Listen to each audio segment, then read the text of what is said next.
Section 1. You will hear a telephone conversation between a receptionist and a customer.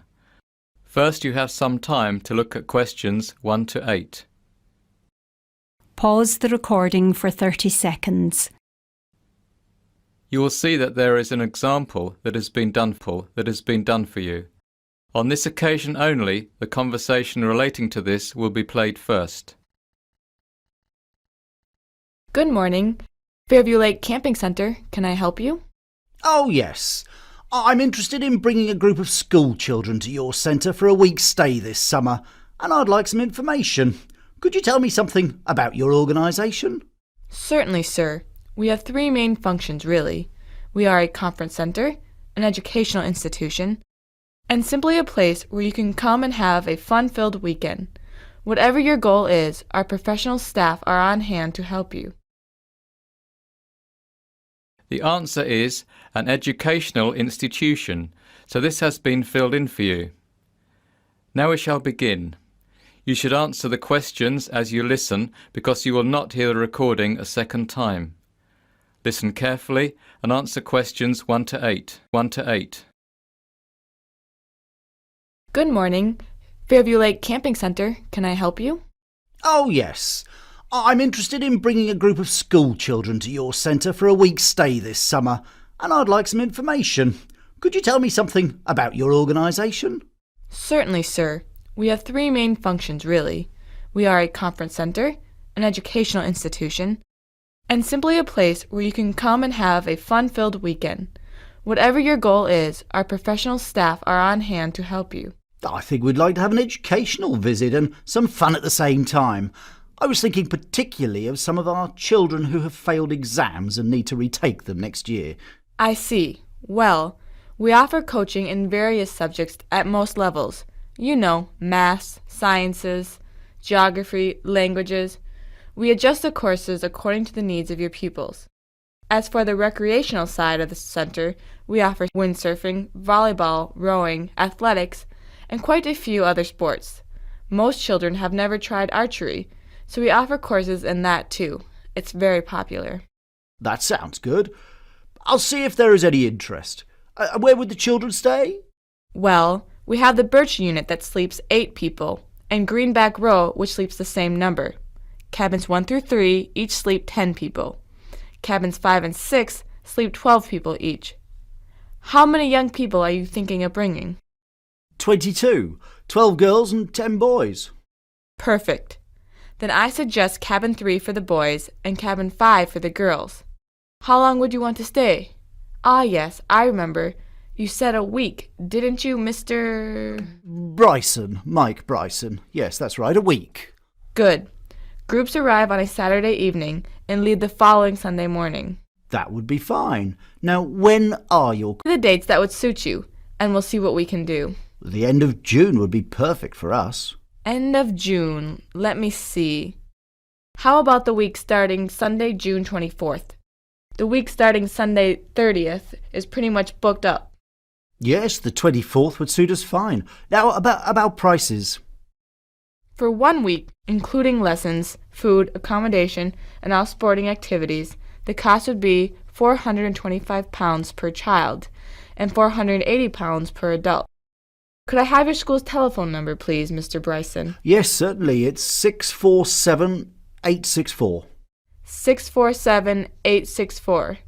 And the code? 4304. Sorry, no, 1304. By the way, are you open in the winter? And if so, what do you offer sports-wise?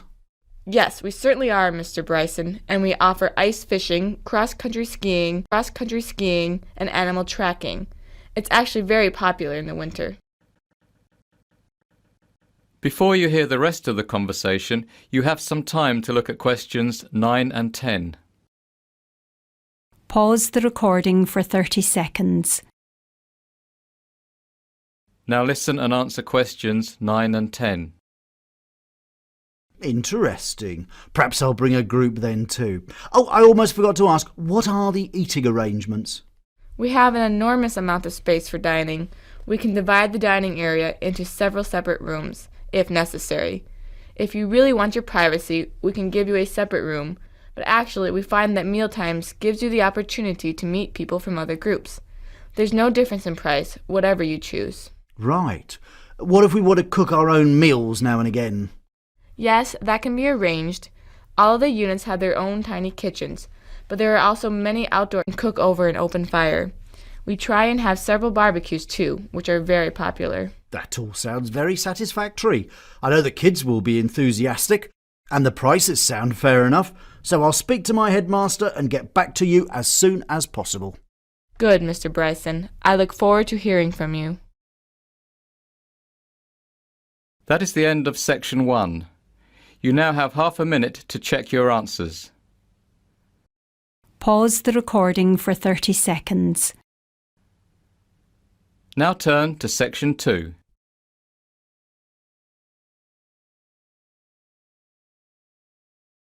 Section 2. You will hear a staff member brief a group of mothers on the attractions at the Children's Grand Forest Play Centre. First, you will have time to look at the questions 11 to 15. Pause the recording for 30 seconds. Now listen carefully and answer questions 11 to 15. I'm delighted to welcome you all here to our magical little outdoor play centre. We feel very privileged and excited today to have our first customers here to attend the official opening. But before we let you, and more importantly your kids, get down to the business of enjoying themselves, I just wanted to make everyone familiar with the centre's main attractions. If you look at the map I've given you, let's start by following the entrance road straight through the centre to the attraction on the right of the bridge. That is the petting zoo, a lovely little area where children can spend time in the company of our very friendly farm animals. Continuing left past the bridge will take you to the toddler's play pool. Alternatively, taking a right at the petting zoo will bring you down to the bouncy castle and fairy palace. If I can draw your attention to the waterfall and frog pond, you'll notice that there are 2 attractions close by. Following the road that leads to a dead end takes you to Winter Wonderland. Here we use snow machines to create a magical world of winter delights. We think this will be a big favourite. On the other side of the map, just down from the Fairy Palace, there's another kind of wonderland, Waterworld. Waterworld is for the older kids, a place where they can have fun on the slides and tubes and play about in the water to their heart's content. Jumping back now to the other side of the map again, you'll see not so much an attraction as a service for you poor tired mums. This is the babysitting area. You can leave your little ones in the safe hands of our professional carers should you need a rest. The last attraction I have to show you then is the craft zone, which is on the right-hand side, down a little closer to the entrance to the Waterworld. Here the kiddies can learn how to make all sorts of beautiful things like shiny jewellery and sparkly cards. Before you hear the rest of the discussion, you have some time to look at questions 16 to 20. Pause the recording for 30 seconds. Now listen and answer questions 16 to 20. That's pretty much everything you need to know, but before I finish, let me just tell you a little more information about the wonderful animals of the petting zoo. The petting zoo is divided into 3 areas. The area on the left-hand side is where children can go on rides, hence the name Ride Zone. We have a friendly donkey called Dan and a gorgeous little pony called Polly. Dan the donkey and Polly the pony are joined for this week only by a very special guest, Larry the llama. Queue for rides at the entrance to the inner circle and pay at the pay station located in front of the parents' sit and watch stand. The centre area is known as the mini farm zone. Here the children can see lots of different farm animals living just as they would on a real farm. Join Farmer Tom as he gives half-hourly tours of the farm and shows the little ones how to milk the cows and goats and how to feed the grumpy old pigs. Zone 3 is an area we are very excited about. We call it the Performance Zone. Inside the arena, some of our brightest animals will perform a series of tricks for the children, who will also be entertained by Cluxy the Clown and his show band, the Racketeers. The Racketeers will perform on the main stage at the centre of the arena on the hour, every hour. That concludes my little introduction. I hope you have a tremendous day. That is the end of section 2. You now have half a minute to check your answers. Pause the recording for 30 seconds. Now turn to Section 3.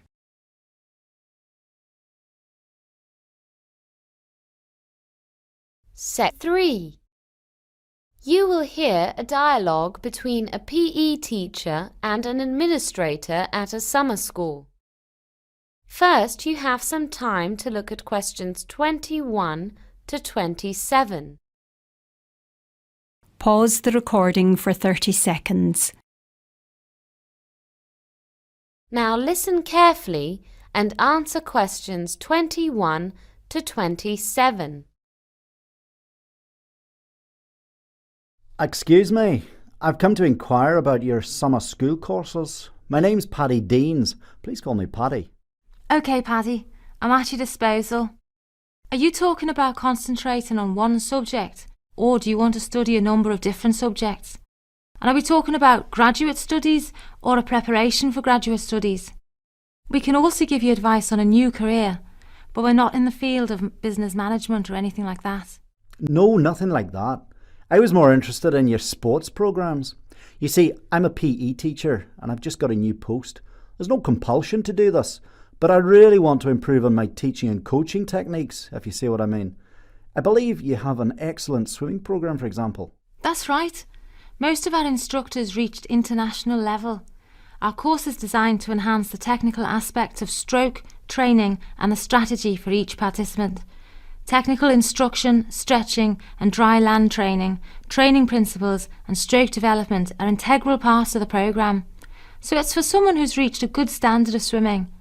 Each athlete will be videotaped and receive a DVD with stroke analysis. That sounds just what I'm looking for. What will I need for the course? Swimming trunks, towels, swim cap, flippers, goggles and a pillow and bed linen for the week. Right, I understand. Now, would there be any chance of taking part in equestrian events? My new school is horse riding mad. And to be honest, I've never sat on a horse in my life, although I like horses. Well, you've come to the right place, Paddy. And naturally, we can provide a horse for you. We have a very well-respected equestrian camp. And don't worry if you're a complete beginner. There are no end of other people in your shoes this year for some reason. What sort of thing would I do? Well, the beginners would start off with basic horsemanship. How to sit on a horse, how to make it obey simple instructions, you know. But don't worry, one of our instructors will have a long chat with you and define realistic goals. Are you interested in dressage, flat work or show jumping? To be honest, I haven't the faintest idea. That's fine. You can watch the experienced riders and try a bit of everything. I'm sure something will grab your fancy. Great. By the way, what's the enrolment deadline for all this? Well, we've just extended it by a week, so it's now May 2nd. Fine.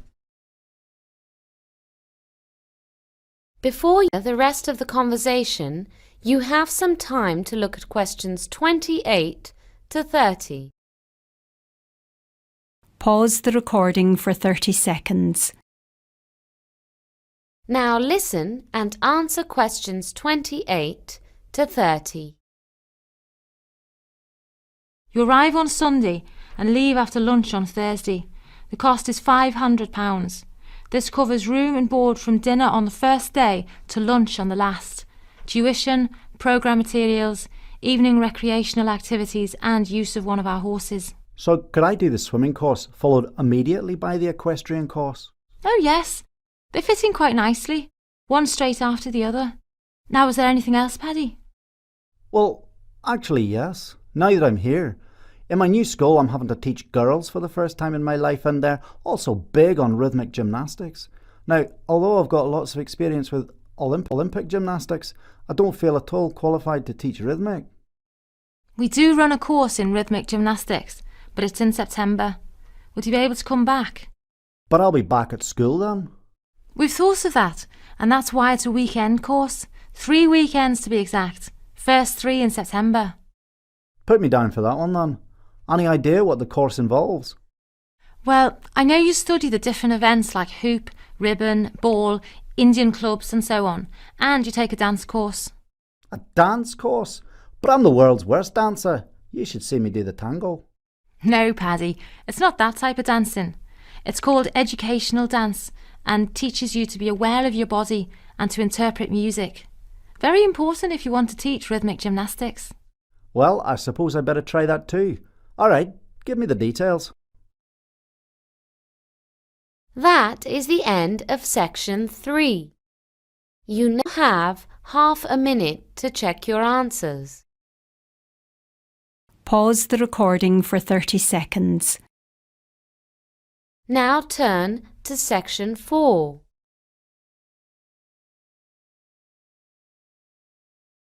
Set 4. You will hear someone giving a talk to parents on planning further education for their children. First, you have some time to look at questions 31 to 40. Pause the recording for 1 minute. Now listen carefully and answer questions 31 to 40. Tonight, I'd like to address myself to parents who are planning to send their children to university, but who might be concerned about the cost. There's no doubt that university education is a great asset. Not only will your children learn and grow, but according to the Department of Skills figures, on average, someone with higher education earns 50% more in a lifetime than someone without. But in the last decade or so, the cost of getting a degree has more than doubled, and it looks as if things are going to get worse. Maintenance grants were abolished in 1997, and tuition fees introduced for students in England, Wales and Northern Ireland. University fees are rising steadily, some of them more than £6,000 a year. If you thought funding a university education was beyond your reach, think again. With sound planning, you can provide your children with this opportunity of a lifetime. If you're a new parent, remember that the earlier you start saving, the less you have to pay every month, and the greater your return. Money will give you flexibility about where your children study and the course they choose. But how should you invest? There's no simple answer, but there are a number of options. The National Union of Students estimates that the average undergraduate needs about £25,000 to finance 3 years at university. Based on these figures, it is projected that when someone is at university in 20 years' time, the cost will be approaching £40,000. But this is assuming that university fees will only increase with the rate of inflation. It could, of course, be more. Parents can save money by encouraging their children to study locally and live at home. Almost 80% of the costs students incur are living expenses: rent, food bills, travel, laundry, etc. If your child is already 13 years old and you haven't started to save yet, there is no time to waste. If the young person is interested in joining the armed forces, for example the Royal Air Force, he can get the RAF to sponsor him throughout university. Then he'll fly fighter jets and after that work in the public sector as a commercial pilot. Sponsorship from the armed forces is an option hundreds of students take every year. The RAF, for example, will sponsor students for at least £4,000 a year. But this involves a minimum service commitment for the RAF. It's at least 4 years. If your child likes the idea of engineering or law, he could consider a sandwich course. These normally involve a paid, year-long placement industry that he's studying, plus the normal time at university. You get experience in your chosen field, plus a year's salary. When your child is 16, you should start putting aside what you can, but there's no way you'll be able to fund a degree on savings alone. If your child is a gifted sportsman, you may be able to secure a sports scholarship. Scholarships and bursaries come in all sizes. are awarded for a variety of reasons and may be a one-off or annual payments. You may be eligible to apply simply because of where you come from or for a specific course you are attending. They are seldom advertised, and many go unclaimed every year. The Internet is a great way to start looking. There is a searchable database at www.studentmoney.org, and while you're at the computer, go to www.google.co.uk and type in some keywords. If you're a keen cricketer, for example, put in University Bursary Sport Cricket, for instance. Top of the results page is the University of Kent, which gives a £1,500 cricket bursary to talented players. If you haven't put any money aside, your teenager will almost certainly need to get a student loan. By far the best way for him or her to borrow. The maximum yearly loan is about £5,000. There are two reasons why the loan is so attractive. Firstly, the index-linked interest rate is very low, far lower than you'd get from the bank. Secondly, you don't have to start paying it back until you've left university and you start earning a decent salary. Now, a few more things to look at.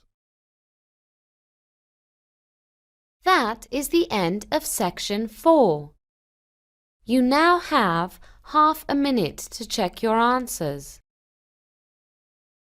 Pause the recording for 30 seconds. That is the end of the listening test. In the IELTS test, you would now have 10 minutes to transfer your answers to the listening answer sheet.